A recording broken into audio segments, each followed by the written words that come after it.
Okay, students, in this topic we will discuss about the population composition. Here they have given one example that both the country, they are giving example of Bangladesh and Japan because these countries are densely populated.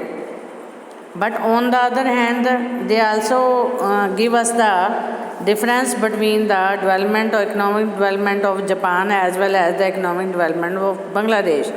In first example, they have given that both these countries are densely populated.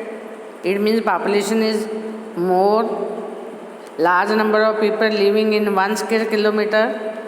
Already we have discussed density of population means how much people they are living in 1 kilometer. It means it is the composition of population with the area. So in this topic, they have given example that Bangladesh and Japan both are densely populated, but Japan is more economically developed country.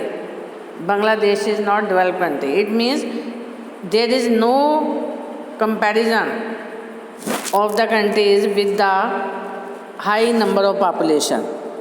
We can say if large number of people, they are well educated, healthy and skilled, naturally that country will be developed.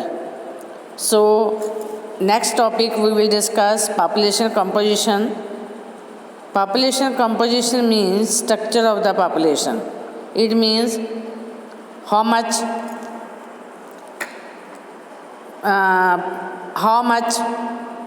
people are living, how many people are living, their age, their sex.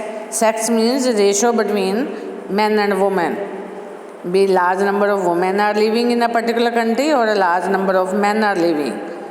Age means age differences. Either there are three age differences. There are three age patterns we will discuss next topic. So here we will discuss literacy rate. It means be educated or not educated, good health condition, occupation, what are they doing and their income level.